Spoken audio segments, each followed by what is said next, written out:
તો વધુ એક મહત્વપૂર્ણ સમાચાર તેના ઉપર નજર કરીશું। આ સમાચાર હાલમાં મળી રહ્યા છે પોરબંદરથી। પોરબંદરના ઘેડ પંથકના 19 ગામો કે જે હાઈ એલર્ટ પર છે। ન માત્ર 10-15 પરંતુ 19 એવા ગામો છે કે જે હાઈ એલર્ટ પર છે। ઘેડ પંથકના ચિકાસા, જમરા, બહિયારી સહિતના ગામો કે જે પાણીમાં ગરકાવ થઈ ગયા છે અને આખો ઘેડ પંથક કે જે બેટમાં ફેરવાઈ ગયું છે। દર વખતની આ પરિસ્થિતિ ઘેડ પંથકની સામે આવતી હોય છે। અહીંના લોકો જ્યારે પણ વરસાદ આવે ત્યારે ત્રાહિમામ પોકારી ઉઠતા હોય છે, કારણ કે બધું જ અસ્તવ્યસ્ત। ના વીજળી હોય છે, ના અહીંના લોકો માટે કોઈ રસ્તો હોય છે। ભાદર ઉઝત અને ખારા ડેમના પાણી કે જે ઘેડમાં આવી ગયા છે અને તેના કારણે જે આખું ઘેડ પંથક છે કે જે પાણીમાં તરબોળ થઈ ગયેલું નજરે પડે છે।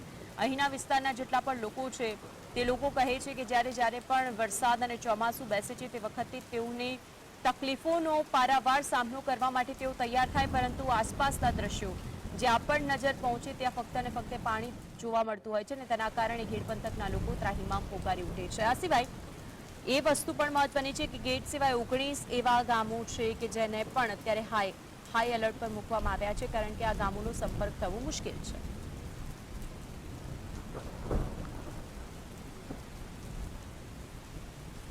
તો આજે અંગે વધુ માહિતી માટે પોરબંદરથી સંવાદદાતા વિપુલ આપણી સાથે જોડાઈ ગયા છે। વિપુલ, ઘેડ પંથકની સ્થિતિ અત્યંત દયનીય છે, ખરાબ છે। આ સિવાય 19 ગામો એવા છે કે જેને હાઈ એલર્ટ પર મૂકવામાં આવ્યા। કયા કયા ગામોનો સમાવેશ?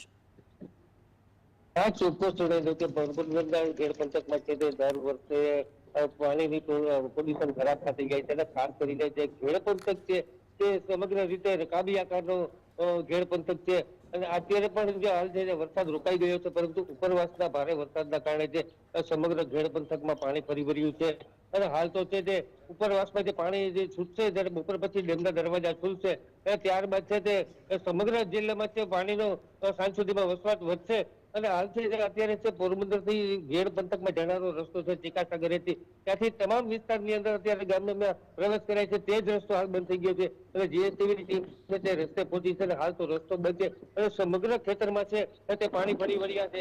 હાલ તો છે જોવાની વાત તો એ છે કે આ વિસ્તારની અંદર છે તે પાણીનો પૂર વસવાટ ચાલુ થઈ ગયો છે અને હાલ જે જીએસટીવીની ટીમ છે જે ઉભી છે ત્યાં બારું બંધ કરવાની ટ્રાય ચાલુ રહી છે, જેને કારણે છે પાણી છે તે સાંજ સુધીમાં વધે તેવી શક્યતાઓ દેખાય છે।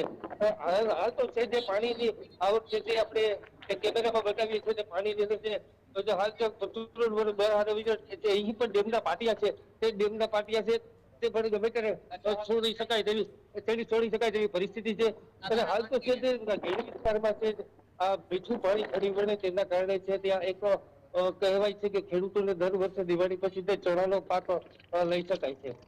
ત્યાં જે લોકો ઉપસ્થિત છે તેમાંથી કોકની સાથે વાતચીત કરવાનો પ્રયત્ન કરશો, તે લોકોનું શું કહેવું સામે આવી રહ્યું છે? જો રસ્તાઓ બેટમાં ફેરવાઈ જાય તો પછી કોઈ વૈકલ્પિક વ્યવસ્થા નથી? હા, ચોક્કસ જણાવી દઉં કે આપણી સાથે એક ભાઈ છે તેમને પૂછીએ છીએ, ભાઈ આ રસ્તો બંધ થઈ ગયા દર વર્ષે પાણી આવે છે એના વિશે આપનું શું કહેશો?